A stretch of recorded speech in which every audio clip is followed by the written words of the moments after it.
Well, welcome back to the farm. It's been a busy week full of lots of weeding, a little bit of planting, some fertilizing, just catching up with some projects. So this is the dahlia bed that I planted here probably a month or so ago now. The dahlias are down further at the end.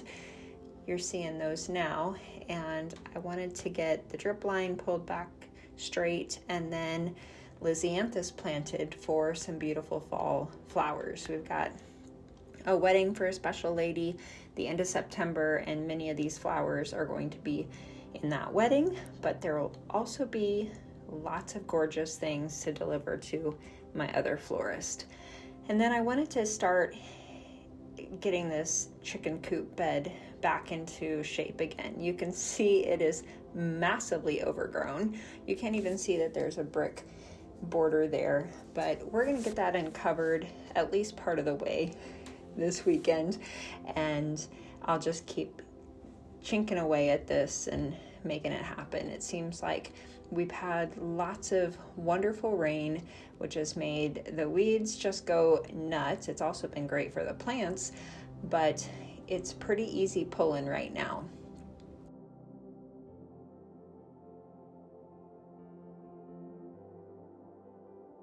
All right, we're gonna get some fertilizing done. I'm using Beat Your Neighbor fertilizer for these plants, and this is out by the end of the driveway. So we're gonna hit the ones that are in the ground, the annuals at the very front of the bed, and then you'll see me fertilize the annuals that are in the actual manure spreader.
Play around with moving this line a little bit. I think we want to have a nice backdrop to do some horse pictures up against, and I think by moving the line, you can kind of see it here, angling it straight towards the trees. I think that's going to allow for some really nice lighting options. And here's the planters that we did here, I don't know, a month and a half ago at the chicken coop. They're just really coming in with the supertunias all around and this incredible sunflowers and euphorbia and just all the things. So hit those with a little bit of fertilizer and keep them a-going. If you've been to any of my talks the last couple years, you have heard me say over and over and over again, Fertilizer Friday. And essentially, it doesn't have to be on Friday. It just needs to be one day a week that you're hitting your annuals with a liquid fertilizer to keep them going. We're gonna keep on grabbing some weeds out of here. This is how this bed started. You'll see what I was able to accomplish in just about 20 minutes here at the end. So it doesn't take a long time to make a big difference. And I've been trying to really just do little pockets in small amounts of time because it's honestly extremely overwhelming. So if you're one that is feeling extremely overwhelmed with your flower garden, your vegetable garden, your place in general, I would say just take little chunks of time, and you can see what a difference I was able to make here in just 20, maybe 30 minutes.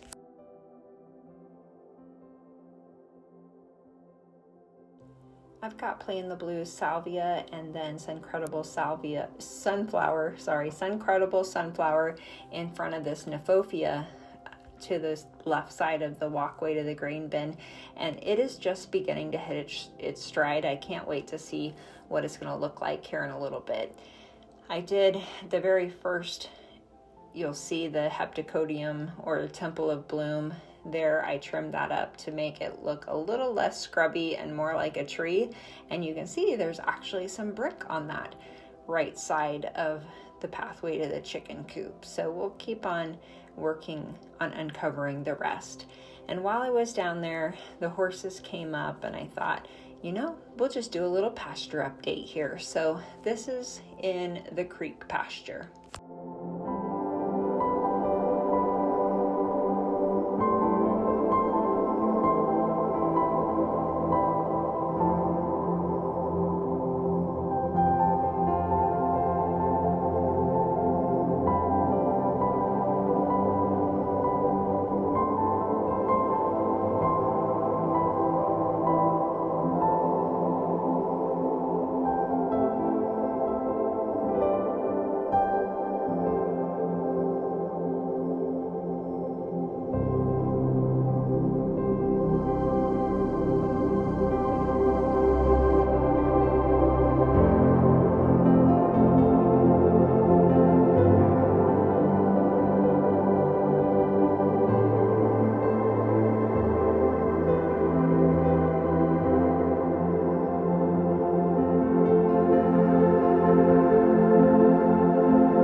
I've just finished mowing, and that's just one of my absolute favorite times. I don't know about you, but I love the way a freshly mowed yard looks. And here's a little update on the greenhouse bed.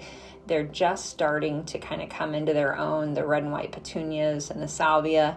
And Leo and I checked on the mum pad as we were walking up to the barn as well. So here's a quick check on the mums and how well they're growing right now.